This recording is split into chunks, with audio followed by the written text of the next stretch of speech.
Good morning. आज हम आपको चक्रवृद्धि ब्याज बताएंगे। चक्रवृद्धि ब्याज, जो ब्याज पर ब्याज लगाए वही ब्याज हमारा चक्रवृद्धि ब्याज कहलाता है। एक वर्ष के लिए सभी ब्याज बराबर होते हैं, लेकिन चक्रवृद्धि जब ब्याज लगाता है तो एक वर्ष के लिए जो ब्याज मिलता है, फिर ब्याज पर ब्याज जोड़ने की क्रिया हमारा चक्रवृद्धि ब्याज कहलाता है। जैसे एक वर्ष का ब्याज बराबर होता है, अगर समय समय एक वर्ष है, एक वर्ष के लिए एक रखते हैं, 2 वर्ष के लिए 2 पहले लिखेंगे, फिर एक यही रख देते हैं।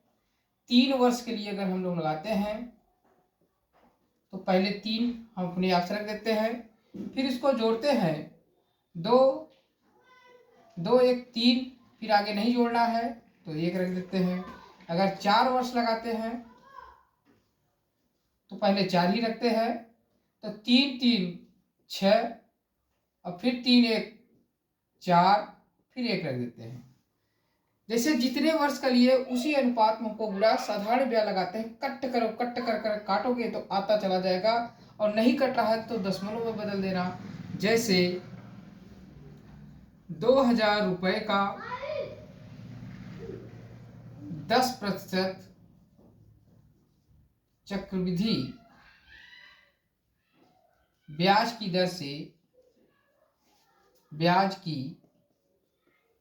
दर से 2 वर्ष का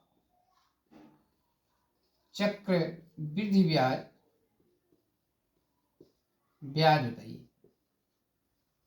बताइए। तो 2000 रुपये का 10%, पहले हम लोग 2000 गुणे 10 प्रतिमानी 1 शतमानी 100 बटे 100 कर देना, तो हमारा प्राप्त होता है 0 0 से उड़ाइए।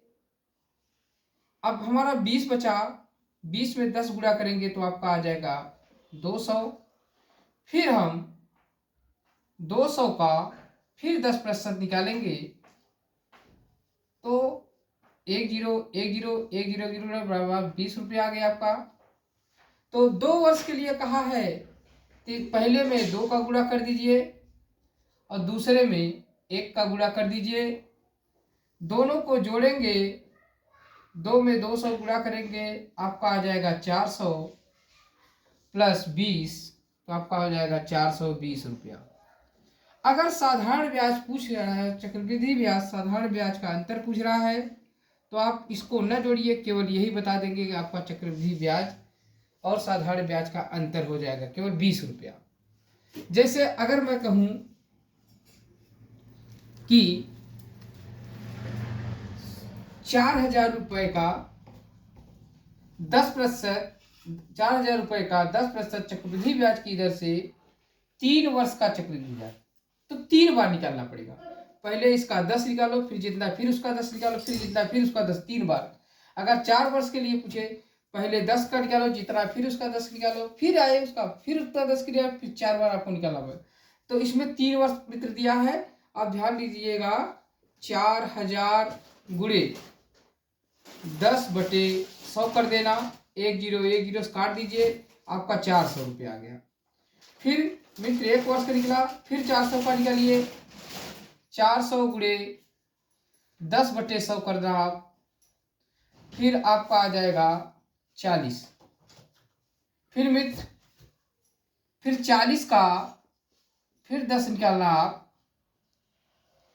10%, 1 0 0 1 0 0 बराबर कितना आ गया मित्र, 4 रुपया। तो अगर आपको पूछा कि चक्रवृद्धि ब्याज कितना है, आपका अनुपात क्या है, 3:1:1, इसमें आप 3 का गुणा कर दीजिएगा, 3 चौक 1200 रुपया हो गया। इसमें भी आप, यहाँ 3 है तो 3 का गुणा करिएगा, 120 रुपया। फिर इसमें मित्र आप 1 के गुणा करिए तो 4 रुपया।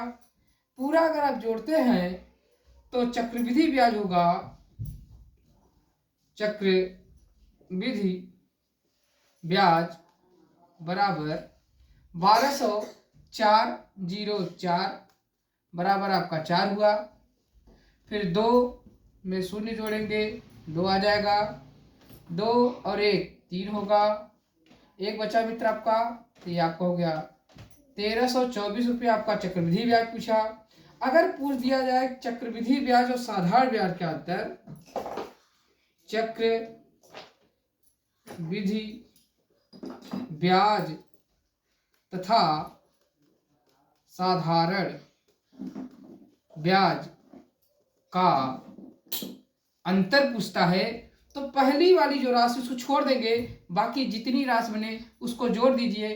तो केवल आपको 120 में 4 जोड़ना है, तो आपका 124 रुपया ये हो जाएगा मित्र चक्रवृद्धि ब्याज और साधारण ब्याज का अंतर। बहुत सिंपल है, केवल आप प्रैक्टिस करेंगे तो आपको समझ में आता चला जाएगा। नेक्स्ट सवाल देखते हैं।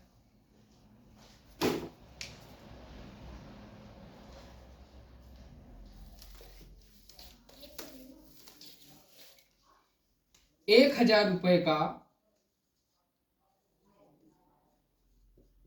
5% चक्रवृद्धि ब्याज की दर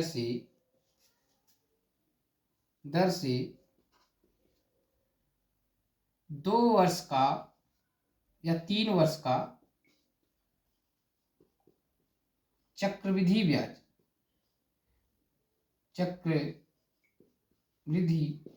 ब्याज आपको पूछ रहा है, तो 3 कॉलम बनाएंगे, 1 2 और आपका 3।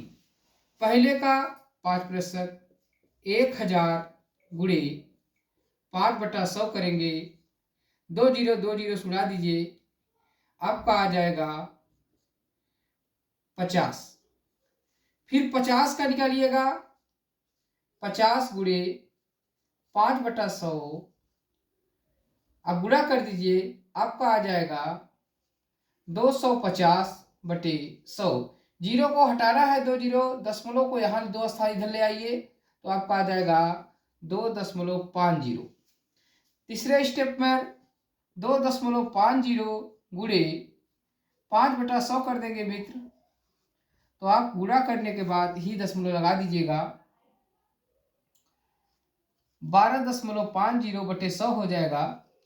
दशमलव 2 स्थान आगे ले आएंगे, तो आ जाएगा 0.125।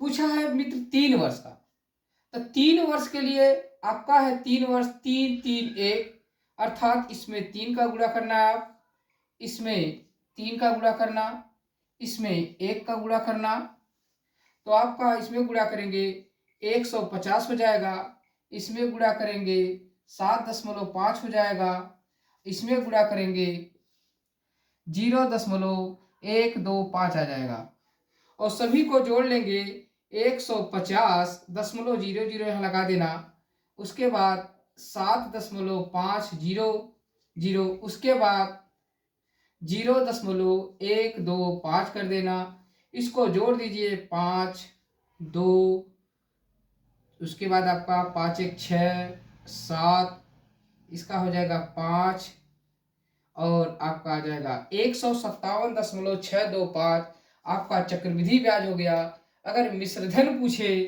तो मिश्रधन पूछे तो केवल इस ब्याज को हम इसमें जोड़ देते हैं, तो हमारा मिश्रधन ज्ञात हो जाता है। आप अगर लगातार प्रैक्टिस करेंगे तो आपको बहुत जल्दी ये समझ में आ जाएगा। 157.625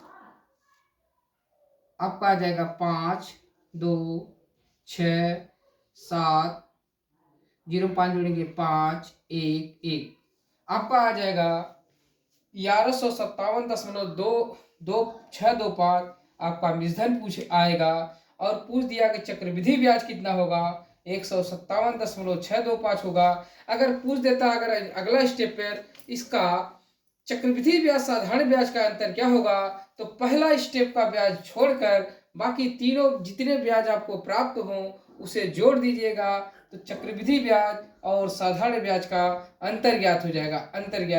आप सदैव ध्यान रखेंगे, निश्चित ही आपको जल्दी से जल्दी समझ में आ जाएगा। आपको ज़्यादा अधिक सरल करने, ज़्यादा न गुणा न करना है, न भाग करना है, केवल आपको सरल करने आता हो भिन्न, तो जल्दी से जल्दी आप ये सवाल सॉल्व कर सकते हैं, जो कि यूपीएससी एग्जाम में और यूपी ट्रिपल एससी में हमेशा ये पूछे जाते हैं।